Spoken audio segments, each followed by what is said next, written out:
the entire week of entire part of Kingdom Hearts week, so if you don't want to see potential spoilers for the game, do not watch this video. Square Enix needs to give us some consistent glimpses of the game for the script for the games.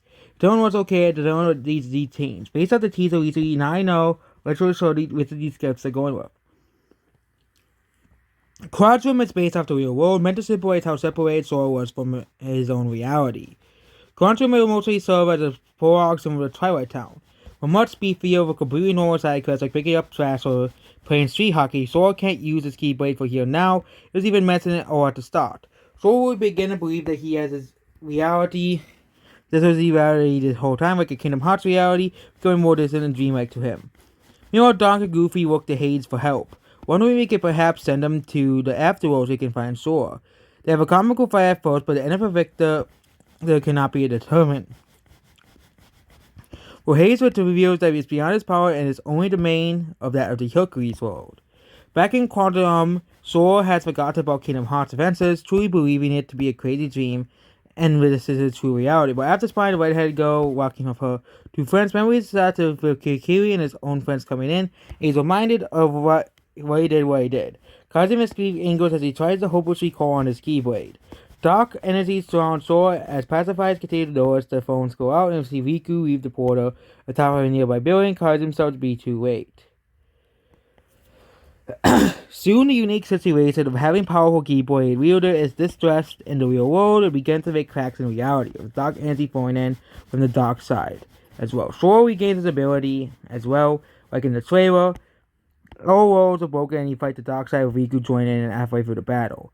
After the battle, Sora takes a second to see the damage he has directly on and cries in Riku's shoulder, tells him it was his fault, it wasn't his fault, and it was all part of the plan.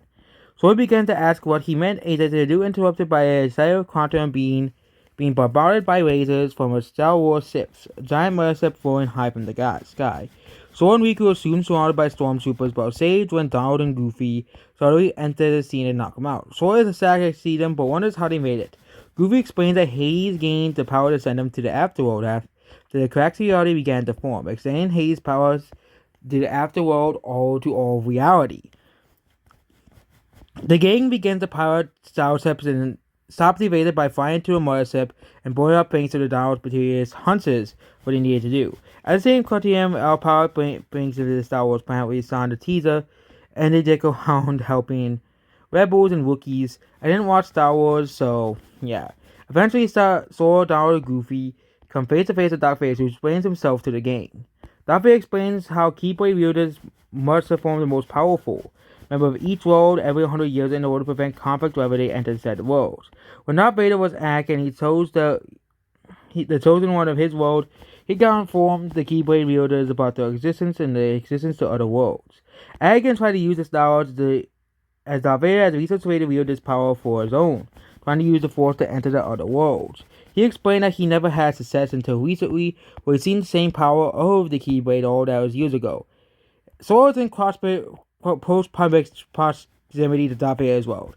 And also, let's forget that, they want to, basically, that even Square Enix is striping away the sequels. That's just hilarious. It's further proof that the original trilogy and the prequels are way better than the sequels, and nobody gives a crap about the sequels as well. Darth Vader then used the power of the dark side solely to corrupt Sora beyond the world border, while his plans see to breaking the world borders entirely. Angered by the revelation, Sora and the gang fight Darth Vader, will be forced into a wash by gameplay. Darth Vader tries to further corrupt Sora by his heart holds locked. Darth Vader then turns to his attendant to Donald, who senses he gets strong with the Force. Donald seems to be falling to him, but Sora and Goofy can save him, and suddenly they're pulled into a portal by Mickey Mouse. Yeah. And also Marvel will be in it as well. This is only a small part of the story as well. So yep. And also Darth Vader will play a big role in the story as well. Well, and Darth Vader will be one of the final bosses in the game. So yep, that's basically it about this video. Goodbye.